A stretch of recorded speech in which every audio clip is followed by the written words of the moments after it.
Yeah, it's a really good coffee.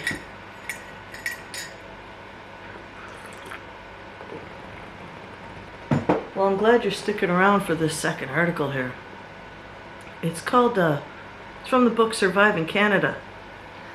Indigenous People Celebrate 150 Years of Betrayal, and it's a chapter called The Natives Are Restless by Hayden King and Erica Violet Lee. So it basically starts by saying these people are on a panel discussing a remark made by the creator Thomas More in the book Utopia that basically claimed Indigenous people were thought of as an afterthought, redeemable only by assimilation. And basically getting them out of the way. So the author explains that if you abstract this point, you could say there's no framework within Euro-Canadiana progress that we can exist on Indigenous lands as Indigenous. And she says, the author says that, well, white people on the panel listened and were acting respectful. They just couldn't get past the point of the theme of Utopia, this whole thing, and they were fans of this person, and they weren't too happy to listen to these two, and they were very agitated by it. So it was basically sort of like, how dare these two young Indigenous junior academics with little expertise on him come and challenge this claim as a university progressive and desirable project. So it was basically a story of colonization. So, and she says that this is basically symbolic of the continuing erasure of Indigenous bodies, or Indigenous bodies that show up on scenes like this to contest these narratives. And it shows that this goes against their narrative, and it also shows that there's a problem in the sense of Eurocentrism as well. And so you kind of heard the Academy described in the last article like a place of possibility, but here she's sort of saying that it's existing within a framework of racism and hostility and rejection of our knowledge that still defines the center. And she says this is specifically about Indigenous knowledge in the center. So here we have two different worldviews, two different experiences from the junior academic Indigenous person, and this isn't a place of possibility for them at all. Their worldview and their knowledge is disregarded, so we have a big problem here.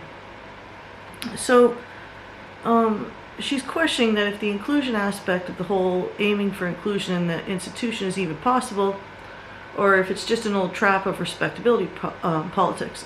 I would also suggest the co-opting of knowledge. So in the article says that despite all of these efforts, by the time they've reached Canada's 150th birthday, Canadians in general are not that more capable of understanding than they were back in 1867. So in the article refers here to even Tuck and Yang, and she says that redemption is basically the aim of these reconciliatory projects. So I thought a little about that, and I thought if redemption's the ultimate goal, as Eve Tuck and Wayne Yang said, then this still serves a selfish purpose, and that is to continue the artificial structure. It's looking for methods to continue its ways of consumption and knowing toward an ultimate and goal that's unchallenged and not being sidetracked by these other potential outcomes. So this isn't something with a purpose of reconciling. It's for redeeming its own image to the public and I guess maintaining that control. So it's not going to work. So this section of the reading is called 150 Years of Erasure, Challenging the Canon. It's very enlightening towards one of the other points there that it talks about, and that's how Indigenous places are made deliberately hostile and unlivable through the violence of colonialism. So there's a ton of opportunity to be vulnerable, like even in their communities. But she says that people find themselves in the academy experience, and they experience a spatial form of erasure that foregrounds another unwillingness of the institution to honor the original knowledge of this land and the people. So it's a willful ignorance of the ways in which Canada has consistently ended acknowledgement of Indigenous ability to think and develop systems of knowledge in a university context. So I think it's going to be really hard for Canada to even consider redemption in this context. It goes on to talk about the erasure of the Indigenous person in the academy and the extraction of knowledge with very familiar descriptions of overworked and overcommitted Indigenous bodies with little acknowledgement of their efforts. And that made me think of another article I read about integrated science education program that was basically put together by Albert Marshall and Merdina Murdoch, and it took intensive knowledge and effort and work. In the end, it basically didn't receive funding due to not having a specific category within the institution. Well, that was one of the problems.